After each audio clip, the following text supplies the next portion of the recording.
tema pagi hari ini yaitu saudara tentang tema yaitu Sodom dan Gomora bangkit di akhir zaman. Saudara, yang ditanamkan di dalam roh saya ulang-ulang saya baca terus yaitu nubuat dalam Yesaya pasal 3. Saudara, tidak akan saya baca satu pasal, nanti kita akan baca perbagian-perbagian. Karena di dalam Yesaya di situ ada 4 hal peringatan-peringatan Tuhan yang diberikan gerejanya di akhir zaman. Tapi sebelum membahas itu, saudara, kita akan lihat dulu, saudara. Tuhan pernah berbicara, slide berikutnya, saudara. Saudara, di situ firman Tuhan Yesua tentang nubuat dan pengenapan hukum Musa dan kitab para nabi. Saudara, kalau kita lihat Musa menulis kitab Kejadian sampai Ulangan, itu ditulis sekitar tahun 1405 ya, sampai 1445 sampai 1405 sebelum Masehi. Dan Musa menulis kejadian-kejadian sebelumnya, saudara. Banyak kejadian-kejadian sebelum Musa dia tulis, dan Musa juga menulis sejarah hidupnya sampai dia digantikan oleh Yosua, saudara. Nah, setelah Yosua sampai Maleaki, saudara, itu banyak nubuat-nubuat tentang kehidupan yang akan terjadi. Dan kemudian Tuhan Yosua menulis, saudara, menyampaikan firman Tuhan pada waktu Yohanes tampil dan Tuhan Yosua berfirman, Matius 11:13, sampai kedatangan Yohanes semua hukum Musa dan ajaran-ajaran Nabi bernubuat tentang hal-hal yang harus terjadi. Ya, saudara, yang akan saya sampaikan adalah hal-hal yang harus terjadi. Dan kalau kalian mau percaya, Yohanes itu Elia yang kedatangannya sudah dinubuatkan. Nah, setelah zaman Yohanes, itu adalah zaman kehidupan Tuhan Yesua. Berapa kali disampaikan di mimbar ini bahwa kitab Injil Yohanes sampai kitab Wahyu itu ditulis setelah Tuhan Yesua naik ke surga dan ada periode penulisannya. Nah, hal-hal yang terjadi termasuk, saudara, saya katakan di dalam Yesaya 3 itu nanti akan kita lihat, termasuk Sodom dan Gomora di akhir zaman. Dan di dalam mulai dari Yohanes sampai akhir dunia ini, yaitu kedatangan Tuhan Yesus kedua kali.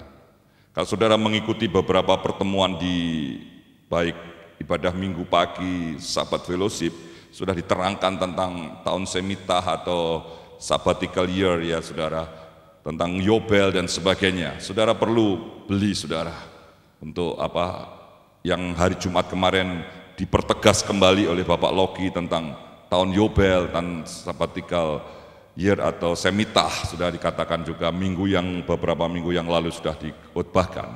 Tapi hari ini, saudara, pada saat saya berdoa, saudara, saya dapatkan tentang Sodom dan Gomora di akhir zaman.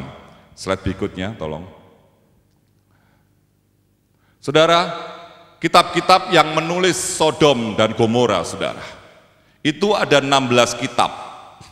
Dari kitab Kejadian sampai Wahyu. Kalau saudara lihat rentang penulisannya, saudara, ini mungkin keluar. Kejadian ada 20 ayat, Keluaran dan seterusnya ini ayatnya. Kemudian Matius sampai Wahyu itu antara tahun 55 sampai tahun 96. Ini setiap periode, saudara, setiap Yudas dengan Wahyu ini penulisannya cukup jauh, Matius sampai Wahyu, saudara, hampir 36 tahun, tapi di situ Wahyu pun menuliskan tentang Sodom dan Gomora. Terus slide berikutnya.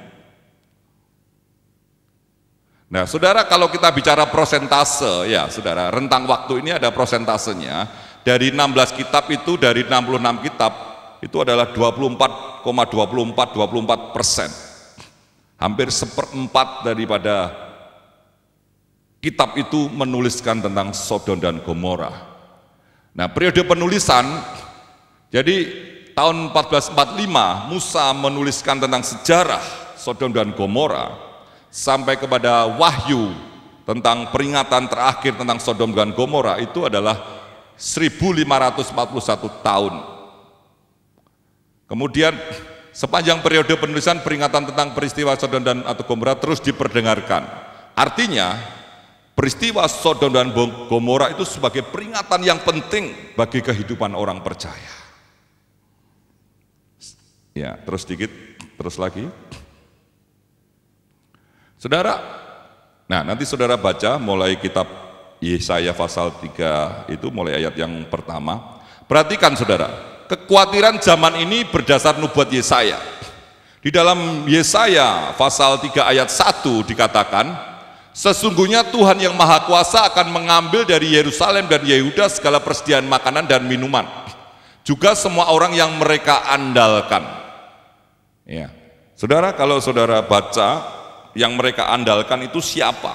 Saudara baca mulai pasal ayat 2, yaitu dikatakan pahlawan dan orang perang, hakim dan nabi, petenung dan tua-tua, perwira dan orang-orang yang terpandang, penasehat dan ahli sihir dan orang-orang yang paham mantra. Jadi orang-orang yang terpandang itu akan mereka andalkan itu akan hilang, saudara. Hari Jumat sudah disampaikan bahwa Yerusalem itu sudah tidak diakui milik Israel, saudara. Jadi kalau kekhawatiran kita, kalau kondisi dunia ini semakin buruk, kondisi kejahatan dunia ini semakin menjauh dari Tuhan, hidupan manusia, kalau perlindungan, ya saudara, dikatakan perlindungan dan dukungan di dalam, dikatakan perlindungan dan dukungan ini hilang, saudara, roti dan persediaan air akan ada. Roti bicara makanan, air kebutuhan hidup. Nah, kenapa saudara? Kenapa ini akan terjadi? Dikatakan di dalam ayat yang ke-8, sungguh Yerusalem sudah jatuh, Yehuda sudah runtuh, sebab segala perkataan dan perbuatan mereka melawan Tuhan dan menentang kekuasaannya. Sikap mereka yang sombong menunjukkan kejahatan mereka. Dengan terang-terangan mereka berdosa seperti orang Sodom dahulu. Celakalah mereka, mereka mendatangkan celaka atas diri mereka sendiri. Saudara, kalau dosa Sodom dan Gomora, dosa-dosa ini sudah menguasai dunia, saudara. Dan orang percaya tidak bersiap-siap, tidak berjaga-jaga, tidak mempersiapkan diri. Katakan Jumat juga dikatakan kita harus berjaga-jaga.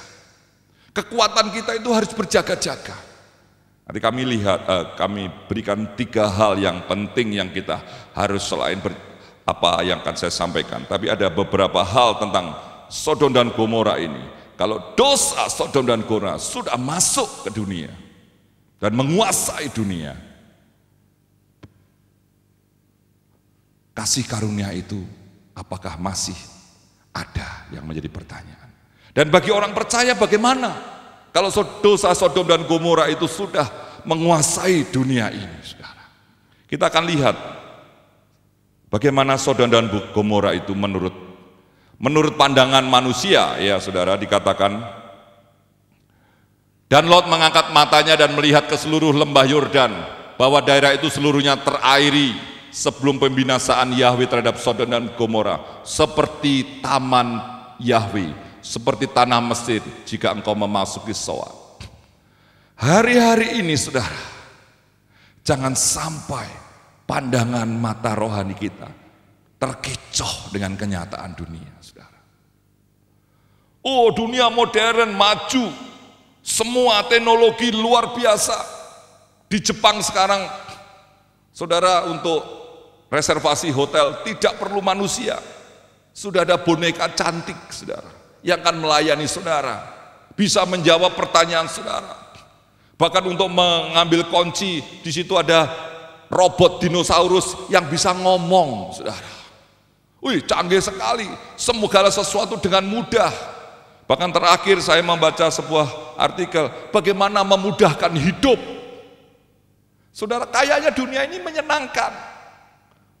Komunikasi dalam waktu 1 detik, di seberang sana, saudara, Amerika, Indonesia, hanya perlu berapa ketikan, klik, Berapa detik kemudian sudah dijawab. Wah, mudah sekali.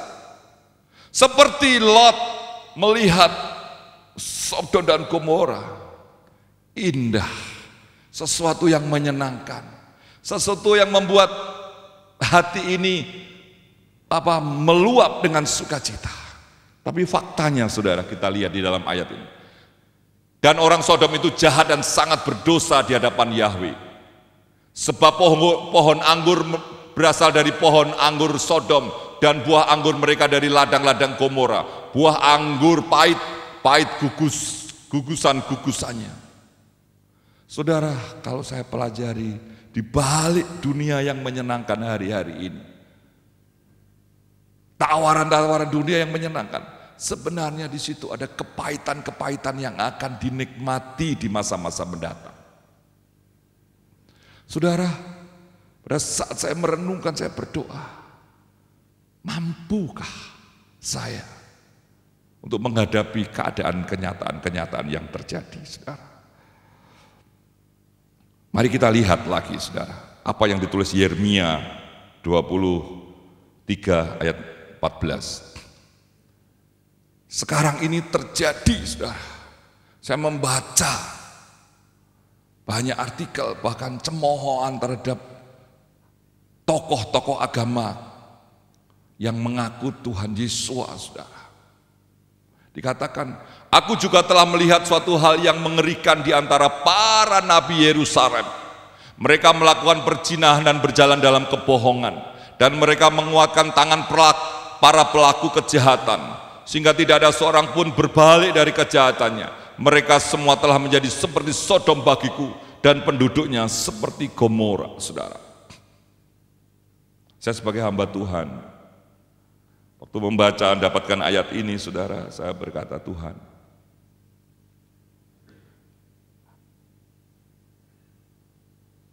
kalau hamba Tuhan akhir zaman kalau itu terjadi, bagaimana dengan domba-dombanya?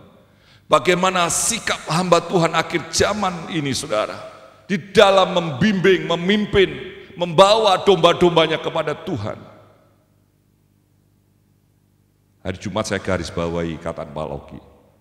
Saya terpikir bagaimana ini beban membawa domba-domba ini menghadapi keadaan dunia ini.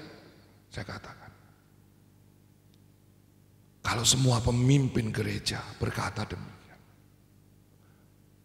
gereja ini akan menjadi kuat. Bagaimana kalau pemimpin gerejanya memikirkan kantongnya, memikirkan ketenarannya, menjadi hebat, saudara. Saya berkata melayani Tuhan, saudara, di dalam doa-doa saya, saudara, Tuhan, siapapun di dalam Bukit Sion yang akan maju, yang akan berkembang, akan yang bertumbuh, saya tetap melayani Tuhan. Yang penting akhir hidupku ketemu Tuhan. Aku mau terkenal, aku mau hebat, aku mau diberkati, aku mau disanjung-sanjung, tapi akhirnya aku tidak ketemu Tuhan, percuma. Karena aku bersyukur ada di tempat ini. Untuk saya, akhir hidup saya dibawa bertemu kepada Tuhan. Kadang-kadang saya lihat gereja-gereja lain, sikut-sikutan karena kedudukan, sikut-sikutan karena berkat Tuhan, sikut-sikutan karena tidak bagaimanalah secara dunia, saudara. Tapi begitu saya bertemu Tuhan, hari-hari ini saya berdoa, semua jemaat Tuhan, semua anak Tuhan, semua hamba Tuhan di tempat ini, ayo kita maju bersama-sama. Gak usah melihat orang lain, gak usah siapa dia, siapa aku, tapi mari kita sama-sama.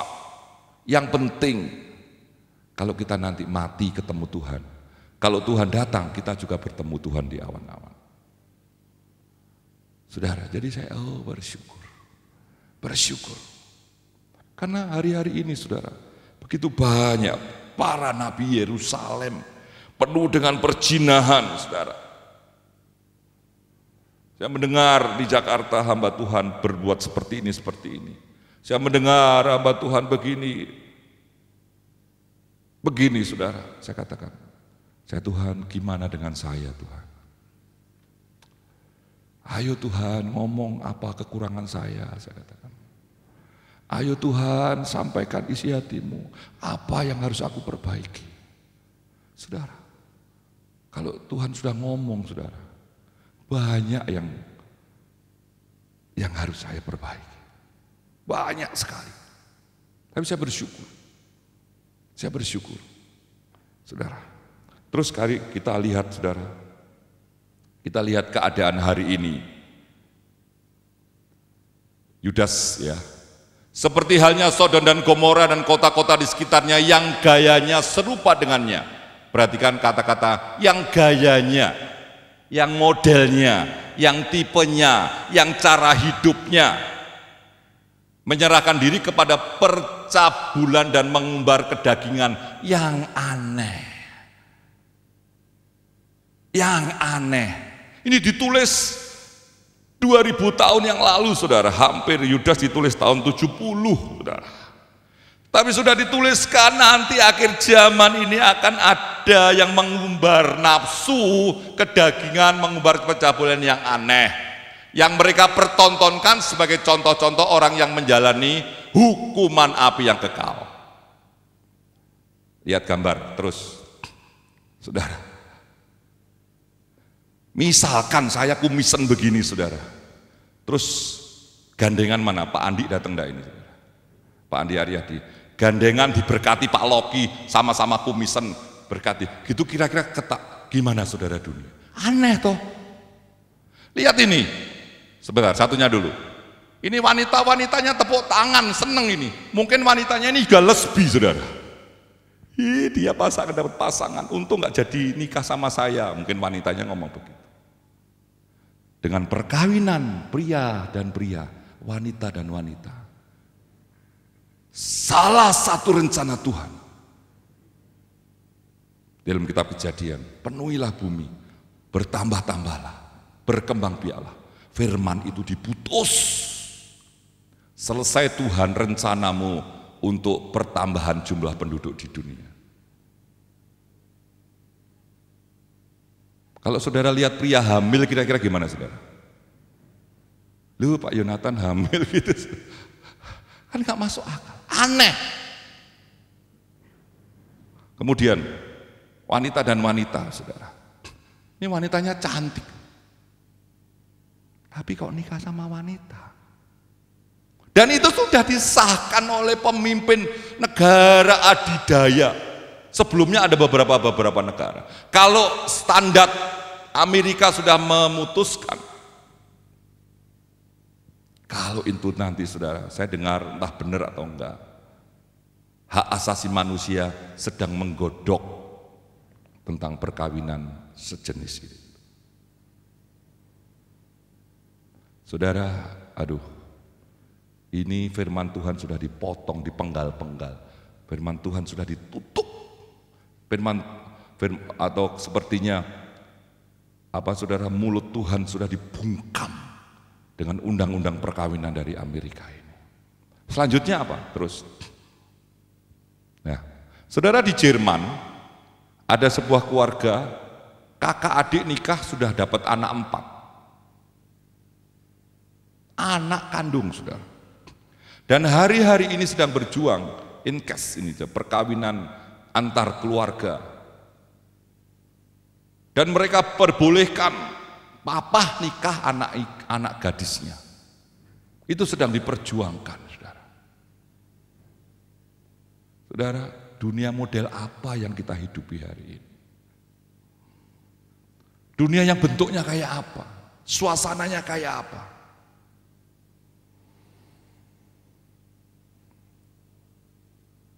Mari saudara kita renungkan hal ini, dari permulaan ini saudara renungkan. Kita yang masih normal-normal aja saudara, kita berjuang tentang kerohanian kita aja berat. Apalagi seperti ini saudara. Terus sedikit. Nah, peringatan-peringatan yang terjadi saudara, kejadian yang saat ini kita hadapi, peringatan-peringatan bagi dunia. Hari-hari ini saudara, saya tidak mau sebutkan, Dunia aja secara umum. Bagaimana pemimpin-pemimpin dunia? Sudah dikatakan. Dan aku akan mengangkat anak-anak muda menjadi pemimpin-pemimpin mereka, dan orang yang lemah akan menguasai mereka. Pada waktu itu orang akan menunjuk seorang sanadera berkata kepadanya, cuma engkau yang punya kepakaian yang pantas, sebab itu jadilah pemimpin kami yang penuh kesusahan. Saudara nanti baca di dalam ayat yang ke-12. Ya saudara, kanak-kanak ini bukan masalah usia. Ya. Kalau 12 juga dikatakan, adapun umatku penguasa mereka ialah anak-anak dan perempuan-perempuan memerintah atasnya. Hai umatku, pemimpin-pemimpinmu adalah penyesat, dan jalan yang kamu tempuh mereka kacaukan. Kanak-kanak ini bukan masalah usia muda. Orang tua pun sifat kanak-kanaknya luar biasa, saudara. Kalau saudara baca di koran bagaimana para pemimpin-pemimpin yang ada, itu seperti anak-anak, saudara. Seorang anak-anak yang rebutan permen gitu loh, saudara. Kalau hari-hari ini bukan permen mungkin, rebutan kekuasaan, rebutan uang, rebutan apa lagi, saudara. Jadi akhir zaman ini akan terjadi krisis kepemimpinan di dunia ini.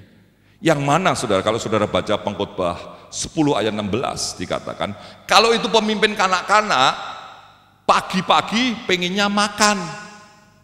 Tapi kalau ayat yang ke-17 dikatakan, Pengkhotbah 10 dikatakan, kalau pemimpin yang benar, pemimpin yang baik, dia akan makan pada waktunya. Tapi kalau kanak-kanak bangun geregah gitu ya bahasa Jawanya, bangun belum apa-apa, belum sikat gigi, belum cuci muka, belum apa, makan, saudara ya. Anak-anak kan begitu. Jadi tidak ada kedewasaan. Saya katakan kanak-kanak ini, saudara, bukannya umurnya masih anak-anak, tapi watak dan karakter anak-anak itu menguasai pemimpin-pemimpin dunia. Isinya gegeran, isinya perang, isinya pertentangan, isinya ini. Nah, ini peringatan pertama. Jadi kalau ini terjadi, saudara, kita akan harus berjaga-jaga. Pemimpin-pemimpin yang memaksakan kehendak, pemimpin-pemimpin yang cenderung apa yang diinginkan harus terjadi. Tapi puji Tuhan, kita dipimpin oleh Roh Kudus. Pemimpin-pemimpin gereja kita berdoa supaya membawa kita kepada Tuhan. Saudara, kemudian yang kedua, perilaku yang keluar dari tata krama yang benar. Dan orang-orang akan saling menindas. Perhatikan hari-hari ini, saudara. Saling menindas. Kelompok A menindas kelompok B, yang kuat menindas kelompok yang lebih lemah, yang lebih kuat lagi menindas, dan seterusnya, saudara. Manusia melawan manusia dan manusia kepada sesamanya. Ini yang kita perhatikan. Kita sebagai orang tua, sebagai orang percaya harus memperhatikan, mendidik anak-anak kita. Karena anak-anak akan berlaku kurang ajar terhadap orang tua, dan yang rendah melawan yang terhormat. Bagaimana, saudara? Pemimpin yang baik, pemimpin yang terhormat, yang baik artinya dihancurkan dengan kepemimpinan yang tidak baik. Ini sedang terjadi, saudara. Jadi yang pertama, krisis kepemimpinan di dunia ini akan terjadi. Jadi kalau ini terjadi, perlindungan dan penjagaan Tuhan seperti di dalam ayat pertama, itu akan terjadi. Dan akan terjadi kelaparan yang luar biasa di dunia ini, saudara. Roti dan air tidak ada. Pemimpin-pemimpinnya tidak memikirkan nasib bangsanya, tidak memikirkan orang lain, tapi dia memikirkan diri sendiri. Yang kedua, saudara, aturan tata krama etika sudah tidak berlaku. Orang tua sudah dianggap penyedia. Kamu kan melahirkan aku, kamu siapkan saya, kebutuhan saya. Papa harus bertanggung jawab. Tapi Tidak ada timbal balik kepada orang tua. Saudara, anak-anaknya berpikir pokoknya papa mamaku harus menyediakan kebutuhan. Tapi anak-anak tidak tahu tanggung jawab. Saudara, tidak dididik bagaimana anak-anak itu mandiri dan sebagainya. Akhirnya anak-anak itu menjadi penindas kepada orang tua. Berapa banyak terjadi? Orang tua miskin, anak-anaknya kaya, tapi anak-anaknya tidak mau perhatian pada orang tuanya. Orang tuanya tidur di rumah yang gedek. Saya pernah baca itu, saudara. Hari-hari ini kalau itu terjadi. Terus peringatan yang ketiga. Nah, saudara, Putri Sion itu gereja Tuhan akhir zaman. Ya. Saya mau ganti, tapi tulisannya Putri Sion di sini, komunitasnya Putri Sion, saudara. Jadi tidak bermaksud demikian, saudara. Ya. Dan Yahweh berfirman, oleh karena putri-putri Sion telah menjadi sombong. Bu Loki kalau nggak salah menyampaikan tentang kesombongan. Saudara, orang yang sombong itu orangnya bisa stres loh, saudara. Orang sombong itu bisa stres. Misalkan saya ini ada yang katakan minder gitu, saudara. Pengen dihargai, pengen ditunjukkan, enggak menunjukkan itu. Kadang-kadang, tapi kita harus sadar, saudara. Orang katakan langit, di atas langit ada langit. Ada orang kuat, ada yang lebih kuat. Orang yang kaya, ada orang yang lebih kaya lagi. Jadi kalau orang yang sombong itu, saudara, merasa dia hebat, tapi kenyataannya pada satu saat dia bertemu dengan orang yang lebih hebat dari dia. Tapi dia merasa, wah, sudah aku nih hebat, paling pinter, paling ganteng, paling ini. Tapi begitu ketemu, wih, dia lebih ganteng, lebih hebat, lebih disukai orang, lebih pintar. Caranya bagaimana ini, gini, dan sebagainya. Tapi kalau karunia Tuhan sudah seperti itu, saudara, ya sudah, kita harus menyadari dan bersyukur. Jadi kesombongan itu saya perhatikan banyak orang-orang yang sombong itu hidupnya jadi stres.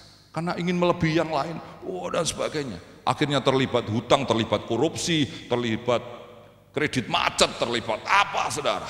Karena ingin tampil beda. Jadi lebih baik bersyukur, menikmati apa yang ada.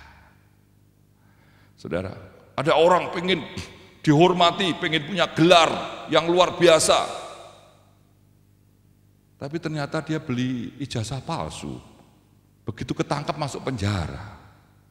Wah, itu bukan doktor, tapi bukan dokter honoris, tapi dokter hororis causa atau dokter humoris causa, saudara.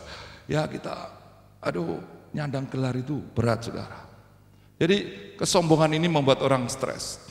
Berjalan dengan leher ditegakkan dan dengan mengerlingkan kedua matanya. Mereka pergi dengan berjalan dan berlenggak-lenggok, dan dengan kakinya mereka membunyikan giring-giring, saudara. Terus saudara baca sampai 26, saudara. Kalau hari ini mungkin para pria-prianya bergaya dengan akik yang 5 jari. Saudara, saya diberkati akik 1, saudara. Tapi kalau make ya saya kadang-kadang luar biasa. Saudara, di Solo itu saya pernah waktu pelayanan ke Jogja terakhir, akik itu bahasa Jawanya watu aji, saudara. Watu aji itu artinya jimat. Setelah itu saya lepas, saudara. Dan kemarin di Madiun saya mimpi, saudara. Saya teriak sama istri saya, "Ma, mana akik saya?" Jadi waktu saya pakai itu matanya hilang, saudara. Jadi ya kalau saya ngomong pokoknya nggak saya jual, nggak saya kasihkan orang lain, akiknya ada yang memberi, jadi nggak kecewa, saudara. Saya mimpi pada waktu saya pakai, pada waktu itu saya istirahat, saudara, kira-kira siang, karena habis bantu mama terapi Ishak, kira-kira jam 4 saya tidur, tiba-tiba bangun, akik saya, padahal saya nggak pakai. Kenapa, Pak? Matanya hilang tadi aku ngimpi, saudara. Ya wis cepoten ae gak usah tinggu, saudara. Saudara. Jadi Saya tidak ngomong masalah akiknya saudara, tapi saya bicara penampilan-penampilan secara jasmaniah itu bukan ukurannya Tuhan, saudara. Dikatakan di dalam peringatan itu, saudara, tolong slide-nya. Kesombongan ini, saudara, menyebabkan kudis pada kepalanya, artinya dipermalukan, saudara.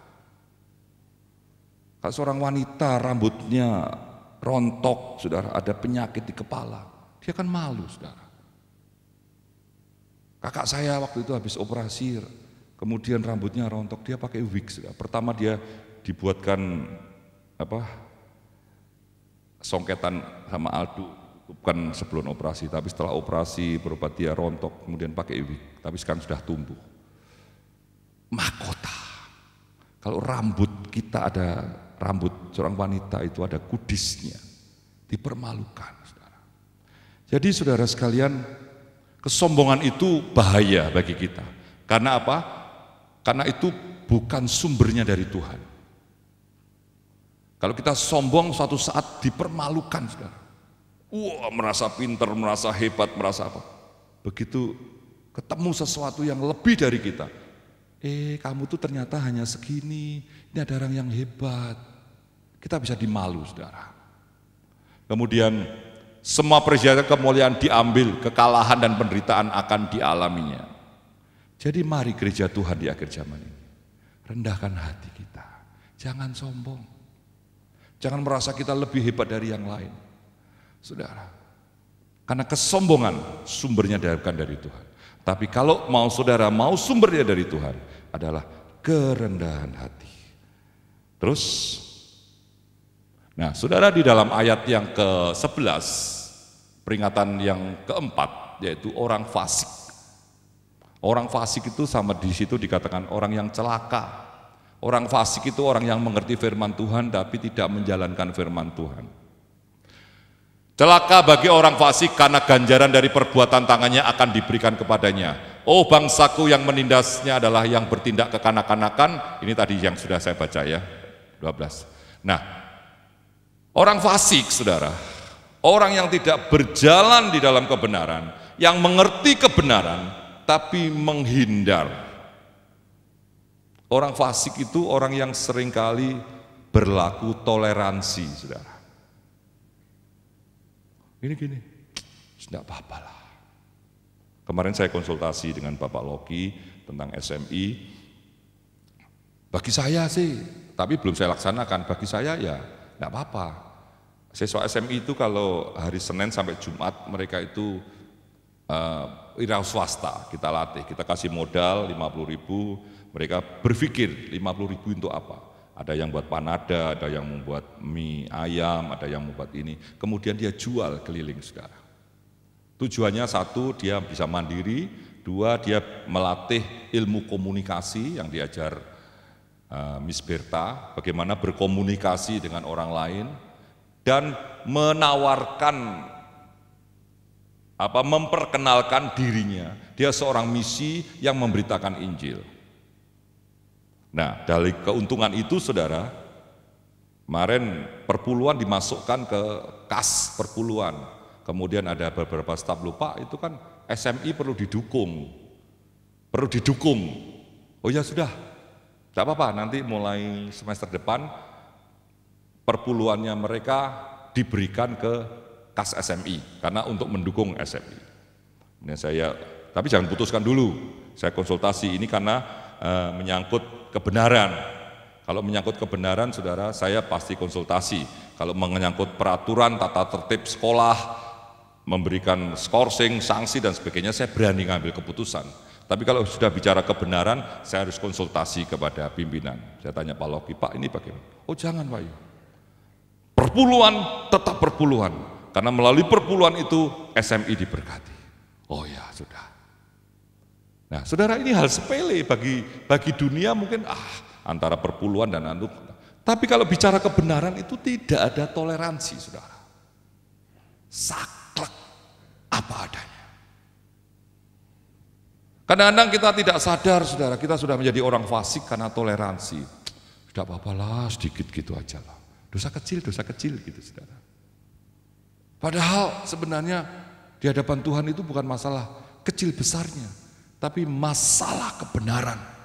Kebenaran adalah kebenaran. Karena itu Tuhan katakan bagi orang fasik, saudara, Bapak Yahweh berdiri untuk berjuang dan berdiri untuk menghakimi umat. Bapak Yahweh akan masuk ke dalam penghakiman dengan para tua-tua umatnya dan pemimpin-pemimpin mereka. Karena kamu telah membakar kebun anggur. Kebun anggur ini gambaran gereja, saudara. Jadi pemimpin-pemimpin gereja, pemimpin rohani, guru sekolah minggu, pemimpin pemuda, pemimpin komsel, kalau di sini supersel, saudara. Itu bicara tentang pemimpin, saudara, pemimpin umat. Jangan sampai kalau kita dipercaya pelayanan, supersel misalkan, saudara jangan sampai gampang, karena itu kebun anggur Tuhan. Ya. Karena jarahan orang-orang miskin ada di dalam rumah-rumahnya.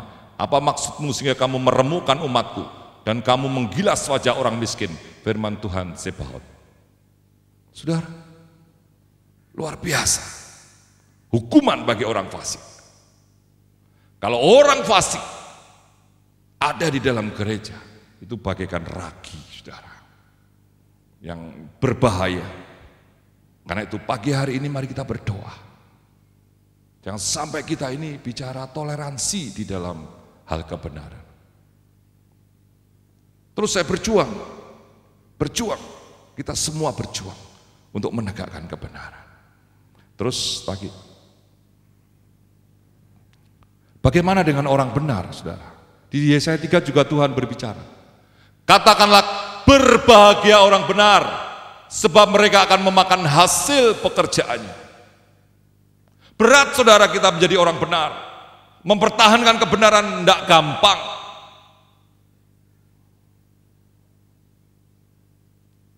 Harus menyalibkan diri kita, saudara. Menyangkal diri, memikul salib.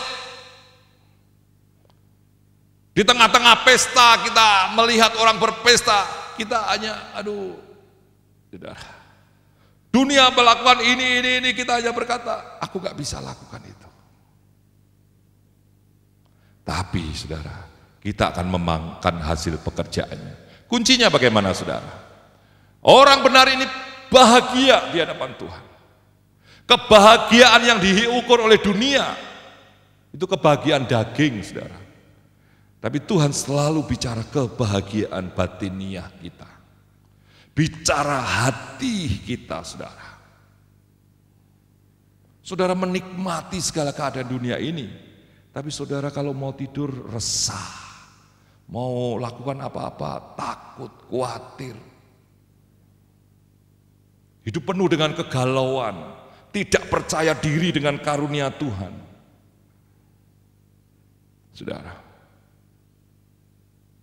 tapi kalau kita berbahagia, mau makan sukacita, menyembah, saudara, nggak peduli lauknya kecap, kita bersukacita, itu bahagia di hadapan Tuhan. Tapi kita makan makanan yang mewah, tapi kita penuh dengan emosi, kita penuh dengan suasana hati yang tidak damai, saudara. Apakah itu bahagia? Kebahagiaan yang dikatakan Tuhan, bahagia dikatakan Tuhan, bukan bahagia ukuran dunia, nanti akan kita lihat. Saudara, Ulangan 28. Dan apabila engkau mendengarkan dengan baik-baik suara Yahweh Elohimmu dan berhati-hati melakukan semua perintahnya yang telah aku perintahkan kepadamu hari ini, maka Bapa Yahweh Elohim akan menempatkan engkau di tempat yang tinggi, mengatasi segala bangsa di bumi. Lagu terakhir tadi, kalau nggak salah ciptaannya Pak Loki. Saudara, saya dapat dari istri saya nyanyi berdua setiap berapa kali. Hafalno lu, kamu mau khotbah nanti kalau kamu nyanyi nggak belekak-belekuk, kata saudara. Ya tetap belekak-belekuk, saudara. Saudara, roh dan firman akan mengatasi segala bangsa di bumi. Hari ini, saudara. Bagaimana posisi orang benar? Slide berikutnya, kita akan lihat, saudara. Jadi berbahagia orang benar. Ya. Yang pertama, Orang benar itu dilindungi dan dipagari. Mazmur 25 ayat 12 dan 13. Ya. Engkau melindungi, ya. Memberkati, memagari dengan kebaikan sebagai perisai. Pagarnya apa? Firman Tuhan. Berulang-ulang saya mendengar ini. Berapa kali hamba Tuhan, bahwa firman itu adalah tanda-tanda yang harus kita perhatikan. Jangan sampai kita melewati pagar itu, saudara. Di SMI ada seorang hamba Tuhan memberi ilustrasi polis line. Ya. Polis line itu tidak boleh dilewati. Kalau orang melewati, tangannya ada di situ, dia bisa tertuduh sebagai salah satu pembuat kejahatan di batas polis line. Kita harus di luar polis line. Jadi kita tidak bisa melewati polis line. Garis polisi yang kuning itu, saudara. Kalau kita mau aman, kita mau terjaga, kita mau dilindungi Tuhan, kita mau diberkati Tuhan, ya tetap di pagarnya, di balik pagarnya yang dibuat Tuhan. Pagarnya firman Tuhan. Jangan sampai, tak keluar sedikit, keluar kaki satu aja, saudara, atau tangan satu aja melewati polis line. Sidik jari saudara ada di benda-benda yang ada di situ. Ini sidik jarinya siapa di situ? Yonatan ini kan. Yonatan yang mana? Dicari di SIM, di paspor. Ini alamatnya ini. Anda telah sebagai tersangka. Karena itu saudara, kalau ada kejadian sesuatu, ada polis lain, saudara jangan coba-coba mendekat atau memegang-pegang barang-barang yang ada di sekitarnya. Saudara, walaupun nantinya terbukti bahwa saudara tidak melakukan, tapi proses untuk membuktikan saudara tidak melakukan, itu prosesnya panjang. Demikian juga kita di dalam Tuhan. Yang kedua, saudara, waktu iblis mau mencobai Ayub, iblis berkata apa? Engkau telah membuat pagar bagi dia. Sebenarnya orang Kristen tuh enak, saudara, kalau kita berjalan di dalam firman Tuhan dan roh. Pagar itu ada, dijaga, dilindungi, ada di dalamnya kita, saudara. Kemudian saudara, kita akan lihat peringatan. Tadi 4 peringatan nubuatan daripada Yesaya. Pemimpin yang kanak-kanak, saudara tahulah sifat anak-anak. Maunya sendiri, egois dan sebagainya. Yang kedua, saudara, tata krama hidup yang benar sudah dilakukan. Gereja jangan sampai kita menjadi gereja yang sombong, pemimpin yang sombong dan sebagainya. Saudara, peringatan kepada orang fasik. Dan orang fasik itu akan dihukum, tapi orang benar itu mempunyai posisi yang luar biasa. Nah, peringatan akhir zaman. Terus slide berikutnya. Nah, saudara, peringatan akhir zaman adalah peringatan yang bagi kita jangan sampai kita sebagai orang percaya yang sudah menerima Tuhan Yesus dan kita melepaskan. Dan pada saat saudara melepaskan dan saat itu Tuhan datang, ataupun pada saat kita melepaskan dan kita dipanggil Tuhan, ngeri, saudara. Dikatakan di dalam ayat ini, sesungguhnya aku berkata kepadamu pada hari penghakiman, negeri Sodom dan Gomora akan menjadi lebih ringan daripada kota itu. Dan berapa banyak orang yang tidak menerima kamu, bahkan tidak mendengarkan kamu. Mendengarkan apa, saudara? Mendengarkan firman Tuhan, mendengarkan kabar kesukaan, mendengarkan kabar tentang Tuhan Yesus, saudara. Hari-hari ini, saudara, setelah Tuhan Yesus, saudara, kita tidak akan bercerita lagi tentang hal-hal yang lain selain keselamatan melalui Tuhan Yesus. Saudara, saudara tidak akan berkata, kamu ikut Musa, kamu akan masuk surga. Enggak ada, saudara. Atau Ayub dan sebagainya. Mereka hanya sebagai contoh-contoh kehidupan rohani. Tapi hari-hari ini kita harus memperdengarkan tentang Tuhan Yesus. Dikatakan, sambil keluar dari sana, tebaskanlah debu di bawah kakimu sebagai kesaksian bagi mereka. Juga aku berkata kepadamu, pada hari penghakiman, Sodom dan Gomora akan lebih ringan daripada kota itu. Nah, saudara, artinya, kalau Sodom dan Gomora yang kita baca, keadaannya seperti itu, yang selamat hanya Lot dan anaknya perempuan, istrinya aja jadi tiang batu, saudara. Ngerinya seperti apa? Tapi Tuhan Yesus berkata, Sodom dan Gomora akan lebih ringan. Artinya kehidupan rohani kita, setelah kita mengenal Tuhan Yesus, setelah kita terima Tuhan Yesus sebagai juru selamat, dan kita mengerti firman Tuhan, dan kita sudah diberikan urapan oleh Roh Kudus, kita dituntut kerohanian kita lebih tinggi. Ya, kita akan lihat saudara nanti. Jika Sodom dan Gomora lebih ringan, berarti kejahatan masa sekarang lebih jahat daripada masa Sodom dan Gomora. Kejahatannya yaitu penolakan kepada Tuhan Yesus. Kita harus berdoa untuk jiwa-jiwa, supaya Roh Kudus jamah mereka kembali kepada Tuhan. Saudara, menginjil, saudara, memberitakan Injil Tuhan, itu nggak bisa 1-2 kali kepada seseorang. Terus berdoa setiap hari berdoa. Karena ini, saudara, peringatan akhir zaman, hukuman yang berat karena menolak Tuhan Yesus. Kibaskan mereka. Terus lagi. Nah, saudara, ini ada wawancara, saya ambil juga, John Lennon. Dia berkata, ya, kekristenan akan berakhir dan hilang. Saya tidak perlu menjelaskan. Yesus say oke, namun pengajarannya terlalu sederhana. Hari ini kami jauh lebih tenar daripadanya, tahun 66. Setelah mengatakan hal itu, John tewas ditembak penggemarnya. Saudara, ini Presiden Brasil, dia katakan, sombongnya luar biasa, tapi setelah sombong dia mati, saudara. Artis Brasil, dia katakan waktu merokok cerutu, dia nyebul asapnya, itu untukmu Tuhan. Dia kena kanker paru-paru dan meninggal. Marilyn Monroe didatangi oleh Billy Graham, diperingatkan, dia nggak mau. Akhirnya dia mati dengan yang mengerikan. Bon Scott, ya, vokalis, tahun 29 mengatakan, jangan hentikan aku sedang asyik berjalan ke neraka.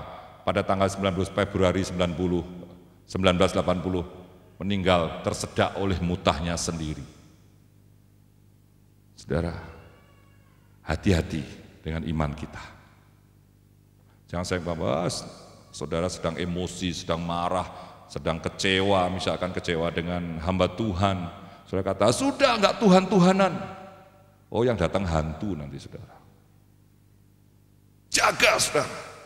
Tadi dikatakan di dalam Yesaya tadi, 3, dosa perkataan seperti Sodom, saudara. Perkataan kita, dosa perkataan, dosa kesombongan, dosa apa tadi, saudara? Terus, saudara, nah ini kesimpulan nih, saudara, ya. Ada 3 hal kesiapan menghadapi akhir zaman. Ini yang 3 yang saya sampaikan, masih banyak. Ya, masih banyak hamba-hamba Tuhan yang mendapatkan. Ada 3 hal. Yang pertama, prinsip hidup yang utama adalah penuh hikmat Tuhan. Memiliki standar hidup lebih tinggi dari standar hidup dunia, tidak keluar dari kasih Tuhan. Dari apa yang saya bahas tadi, ada 3 kesimpulan yang saya dapatkan. Yang pertama, terus slide berikutnya. Prinsip hidup yang utama adalah penuh hikmat Tuhan. Dikatakan dalam Amsal, takut akan Bapa Yahweh adalah permulaan pengetahuan, tetapi orang bodoh memandang rendah hikmat dan didikan ILT. Di dalam Indonesia sehari-hari dikatakan untuk memperoleh ilmu sejati. Perhatikan, saudara. Saya pernah membaca ilmu kejawen. Dia pengen mendapatkan ilmu sejati.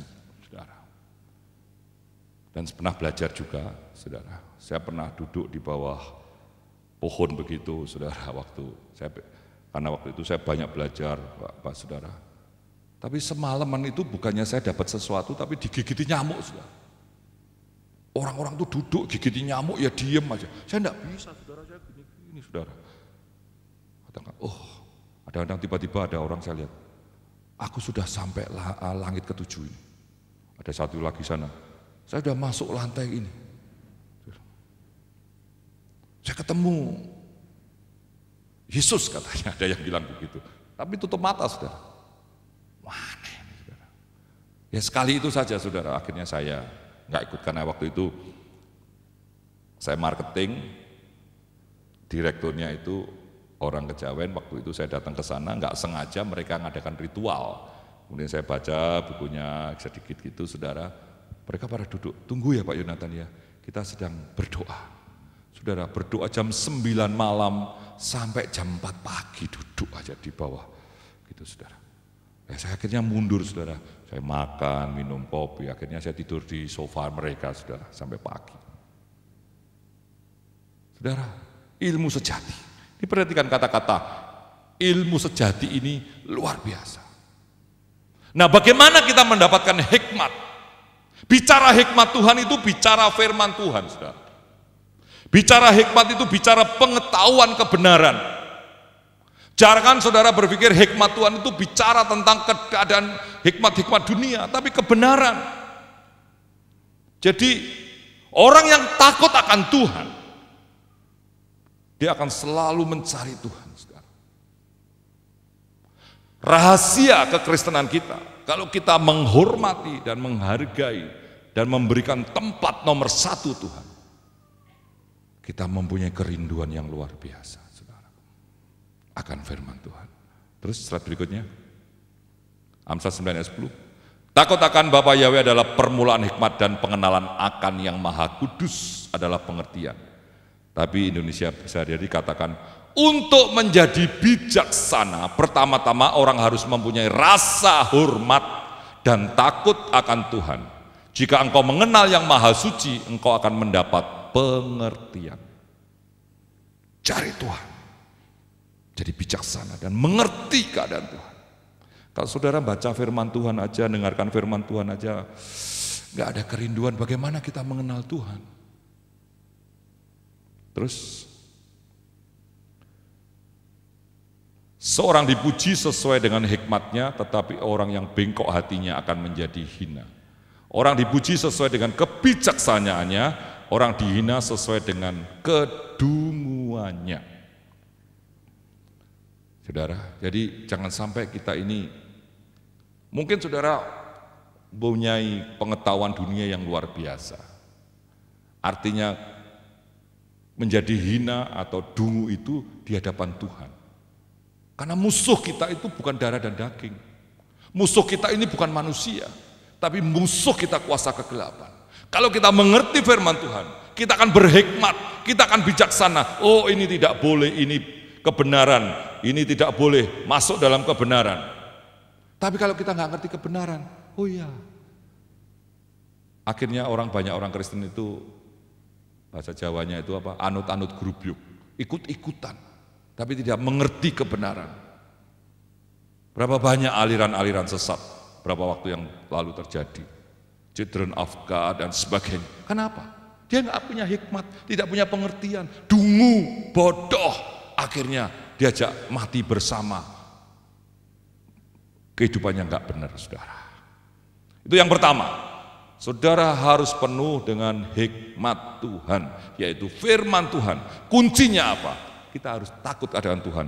Apakah ada orang yang belajar firman Tuhan tidak takut akan Tuhan? Ada. Jadi yang pertama kita takut akan Tuhan, maka hikmat Tuhan itu akan diberikan. Kalau hikmat yang benar karena kita takut akan Tuhan, maka hidup kita akan berubah. Tapi kalau kita hanya belajar firman Tuhan karena logos, pengetahuan, pengen punya gelar, kita tidak akan mengalami perubahan. Terus yang kedua, saudara, ini banyak sering disampaikan, yaitu standar hidup kita lebih tinggi daripada standar hidup di dunia. Di dalam Matius 5 dikatakan, aku berkata kepadamu bahwa jika kebenaranmu tidak melimpah lebih banyak daripada ahli kitab. Jadi hari-hari ini saudara jangan kaget, ada banyak orang yang bergelar doktor teologi, ya, Ya, ada profesor teologi, saudara. Ada MTH, MA, MDiv, Demis, dokter misiologi, dan sebagainya. Banyak, itu ahli kitab. Makanya ada beberapa orang nawari saya, Pak, sekolah doktor Pak, sudah MTH. Enggak Pak, MTH aja berat, nanti orang menerjemahkan keliru. MTH makin tinggi hati. Ya, lebih baik enggak, saudara. Karena orang doktor, saya seorang dokter itu pakar, kepakaran. Ya. Orang pakar itu kan orang luar biasa. Bahasa Inggris saja nggak bisa masa pakar, saudara. Pakir tapi saudara saya. Ya, kalau jadi dokter, kalau dokter teologi harus bisa bahasa Ibrani, bisa bahasa Yunani, kalau bisa ditambah bahasa Arab. Bahasa Indonesia aja nggak encos, saudara. Apalagi jadi dokter. Jadi enggak sudah. Ini MTH aja karena saya keperluan untuk pendidikan, bukan untuk kebutuhan pribadi. Saya katakan, enggak usah ditulis lah MTH, tapi teman-teman ngomong, enggak Pak, ini karena ini pendidikan makanya ditulis. Ya udahlah, Tuhan jagai hati saya, jangan sampai seperti gelar saya, makin tinggi hati. Ya saudara. Jadi firman Tuhan ini benar saudara, akhir-akhir ini orang mengejar gelar luar biasa. Pengen sekolah Alkitab supaya jadi doktor, kalau perlu minta profesor. Profesor itu orang yang berjasa. Batin saya, hati saya, ada beberapa hamba Tuhan yang dapat. Harusnya Pak Loki ini sudah dapat profesor, saudara. Karena pelayanannya di Bukit Sion ini luar biasa. Ya. Yang komplit Bukit Sion ini. Pelayanan dari orang yang sangat waras, setengah waras, tidak waras, dan sangat tidak waras ada. Saudara, siapa yang bisa? Itu orang yang pakar, saudara. Saya tidak memuji, tapi fakta. Tapi saya tahu Pak Loki orangnya rendah hati, saudara. Jadi luar biasa, saudara. Pakar. Orang mengejar, belajar Alkitab ini. Untuk apa, saudara? Tadi seperti Putri Sion. Kelingan mata, ini loh, dan sebagainya, gemerincing saudara sekalian, kalau perlu pakai akik 10 jari, jalannya begini saudara, kayak tesi aja saudara, satu aja cukup saudara, dan siapa saja ingin, ini dikatakan, dan kepada dia yang ingin kau dihukum dan mengambil pakaianmu, tinggalkanlah kepadanya jubahmu juga, dan siapa yang ingin memaksa engkau berjalan 1 mil, berjalanlah bersamanya 2 mil. Dunia standarnya 1 mil, tapi Tuhan memberikan standar hidup 2 mil. Standar kita harus lebih tinggi. Dan yang terakhir, saudara, tidak keluar dari kasih Tuhan. Tadi sudah saya jelaskan di dalam Mazmur 5, 12, 13, ayat 1, ayat 10 tadi, saudara. Jika kamu memelihara perintah-perintah, kamu akan tinggal di dalam kasih-Ku, sama seperti aku telah memelihara perintah-perintah Bapa-Ku dan tinggal di dalam kasih-Nya.